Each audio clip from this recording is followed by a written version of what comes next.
জানিয়ে দিব এই মুহূর্তে আমাদের হাতে এসেছে গুরুত্বপূর্ণ আপডেট আন্তর্জাতিক সংবাদের শিরোনাম।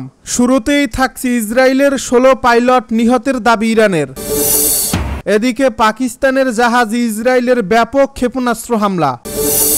আরও জানাবো জাতিসংঘ অধিবেশনেও মুখোমুখি ভারত ও পাকিস্তান। এদিকে পশ্চিমা বিশ্বকে কঠোর জবাব দেওয়ার হুঁশিয়ারি রাশিয়ার। সব শেষে জানিয়ে দিব যুক্তরাষ্ট্রকে মোকাবিলায় জনতার হাতে অস্ত্র তুলে দিল ভেনেজুয়েলা। এতক্ষণ শুনছিলেন হাতে থাকা আপডেট সংবাদের শিরোনাম, এবারে বিস্তারিত। তবে তার আগে অনুরোধ রইল ভিডিওটিতে একটি লাইক এবং কমেন্ট করে জানিয়ে দিন ভিডিও সম্পর্কে আপনার মূল্যবান মতামত। আরও জানিয়ে দিন ভিডিওটি কোথা থেকে দেখছেন বা কোন জেলা থেকে দেখছেন। ইসরায়েলের 16 পাইলট নিহতের দাবি ইরানের। ইরানের সঙ্গে টানা 12 দিনের যুদ্ধ চলাকালে ইসরায়েলের অন্তত 16 জন পাইলট নিহত হয়েছে, এমনটাই দাবি করেছেন ইরানের সর্বোচ্চ নেতা আয়াতুল্লাহ আলী খামেনির জ্যেষ্ঠ সামরিক উপদেষ্টা মেজর জেনারেল ইয়াহিয়া রাহিম সাফাবি। তিনি এক বিশেষ সাক্ষাৎকারে বলেন, যুদ্ধের শুরুর দিকে ইরানের আকাশ প্রতিরক্ষা ও গোয়েন্দা ব্যবস্থায় কিছু দুর্বলতা থাকলেও দ্রুত তা মেরামত ও পুনর্গঠন করা হয়েছে।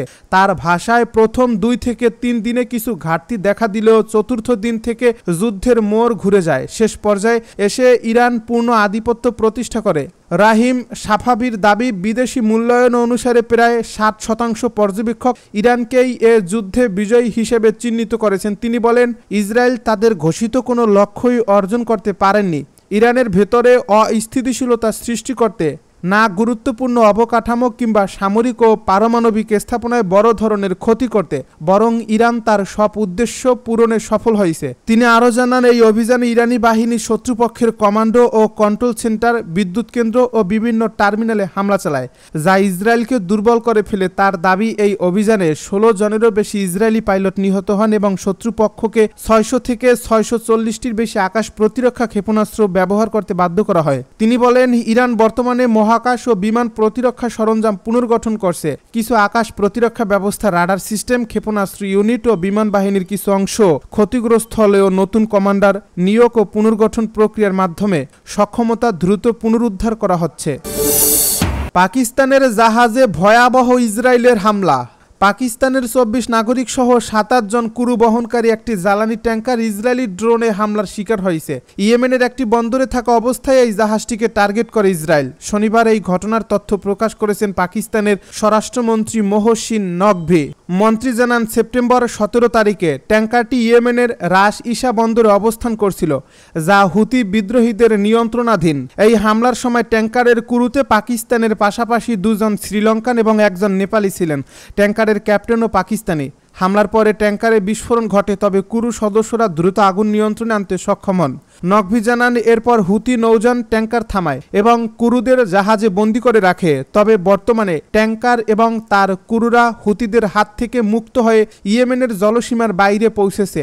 মন্ত্রী নকভি নিরাপত্তা বাহিনী, ওমান ও সৌদি আরবের পাকিস্তানি কূটনৈতিক এবং সংশ্লিষ্ট কর্মকর্তাদের সহযোগিতার জন্য কৃতজ্ঞতা প্রকাশ করেছেন। তিনি উল্লেখ করেছেন, আমাদের নাগরিকদের নিরাপদ মুক্তি নিশ্চিত করতে নিরাপত্তা সংস্থাগুলো দিন-রাত অতুলনীয় পরিশ্রম করেছে।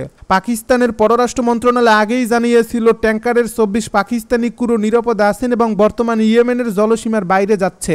মন্ত্রণালয় জানায়, ঘটনার খবর পাওয়ার সঙ্গে সঙ্গে পাকিস্তানের দূতাবাসগুলো ইয়েমেনের কর্তৃপক্ষের সঙ্গে যোগাযোগ স্থাপন করে এবং ক্রুদের সুস্থতা নিশ্চিতের ব্যবস্থা করেছে। জাতিসংঘ অধিবেশনেও মুখোমুখি ভারত ও পাকিস্তান। ভারত ও পাকিস্তান 2 দেশের চলমান উত্তেজনা এবার গড়ালো জাতিসংঘের কূটনৈতিক অঙ্গনেও।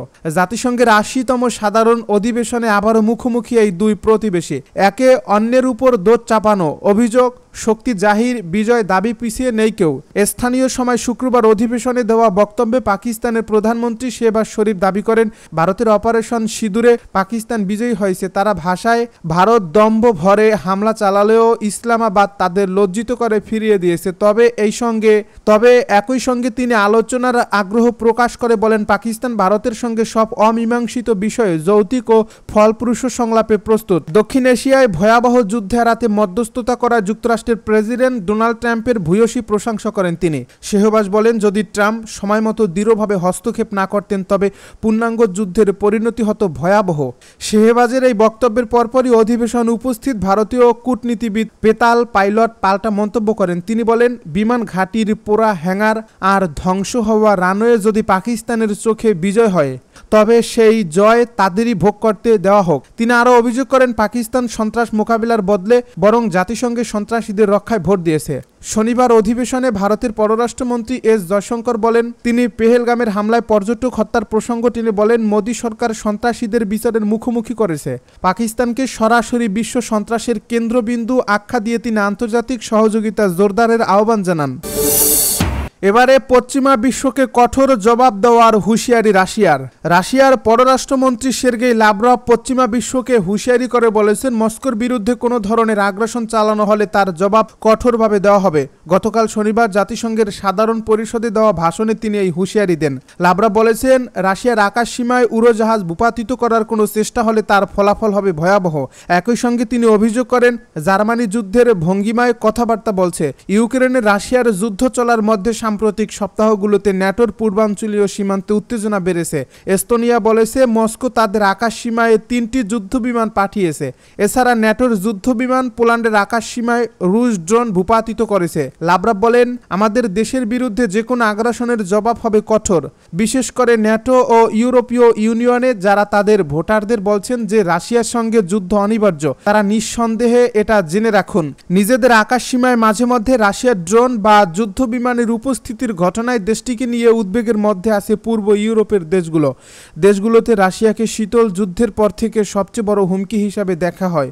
এই দুই পক্ষের উত্তেজনার মধ্যে ইউক্রেনে রাশিয়ার যুদ্ধ অবিলম্বে বন্ধ হওয়ার আশাও এখন কমে গেছে। যুক্তরাষ্ট্রের প্রেসিডেন্ট ডোনাল্ড ট্রাম্প চলতি সপ্তাহে বলেছেন, ন্যাটোর আকাশসীমা লঙ্ঘনকারী রাশিয়ার বিমানগুলো ভূপাতিত করাকে তিনি সমর্থন করেন। এর আগে ইউক্রেন রাশিয়ার সামরিক সক্ষমতাকে উপহাস করে এটিকে কাগজের বাঘ বলে মন্তব্য করেছিলেন ট্রাম্প। রাশিয়ার পররাষ্ট্রমন্ত্রী সের্গেই লাভরভ সাধারণ পরিষদে ভাষণ দেওয়ার পর সংবাদ সম্মেলন করেন। সেখানে তিনি সতর্ক করে বলেন, যদি আমাদের আকাশসীমায় কোনো উড়ন্ত বস্তু ভূপাতিত করার চেষ্টা করা হয়, তা যে কোনো বস্তুই হোক, সেটি হবে আমাদের সার্বভৌমত্ব ও ভূখণ্ডের অখণ্ডতার বড় লঙ্ঘন। আমি মনে করি যারা এ ধরনের চেষ্টা চালাবে তারা খুবই পস্তাবে। সাধারণ পরিষদে দেওয়া ভাষণে লাভরভ বলেন, রাশিয়া কখনো ইউরোপীয় ইউনিয়ন বা ন্যাটো দেশগুলোতে ড্রোন বা ক্ষেপণাস্ত্রে হামলা চালায়নি এবং ভবিষ্যতেও এমনটা করার কোনো পরিকল্পনা নেই। যুক্তরাষ্ট্রকে মোকাবিলায় জনতার হাতে অস্ত্র তুলে দিল ভেনেজুয়েলার রাজধানী কারাকাসে দেখা যাচ্ছে এক অভিনব দৃশ্য। বয়স্ক নাগরিক ও সাধারণ মানুষ অস্ত্র হাতে খোলা রাস্তায় নিচ্ছেন প্রশিক্ষণ।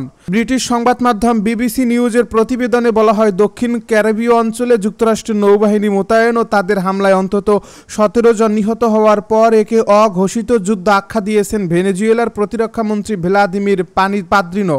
এরপরই বয়স্ক নাগরিক ও সাধারণ মানুষদের নিয়ে গঠিত ন্যাশনাল বলিভারিয়ান মিলিশিয়া বাহিনীকে আবারও সক্রিয় করেছে বর্তমান প্রেসিডেন্ট নিকোলাস মাদুরো।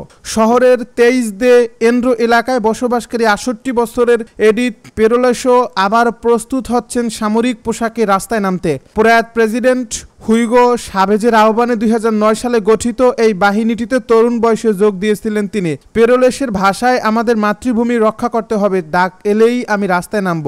রাজধানীর পেতারে এলাকা জুড়ে শনিবার দুপুরে জনগণের কাছে ব্যারাকশো নামে সামরিক মহড়া চলে। রাশিয়ার নির্মিত ট্যাঙ্ক, পোস্টার, লোড না করা রাইফেল নিয়ে স্থানীয়দের অস্ত্র চালানোর প্রশিক্ষণ দেন সেনারা। নারী পুরুষ এমনকি শিশু পর্যন্ত ভিড় জমায় মহড়ায়। 69 বছরের ফ্রান্সিসকো ওদেহা গরম রাস্তায় লুটিয়ে পড়ে যুদ্ধের ভঙ্গিতে শুয়েছিলেন। হাতে ধরা AK-103 রাইফেল উত্তেজিত কণ্ঠে বলেন, প্রয়োজনে প্রাণ দেব, এমনকি বিড়ালগুলো বেরিয়ে আসবে মাতৃভূমি রক্ষায়। 66 বছরের গেলাদি রদ্রিগেজের অঙ্গীকার, আমরা যুক্তরাষ্ট্রের কোনো আগ্রাসন মেনে নেব না,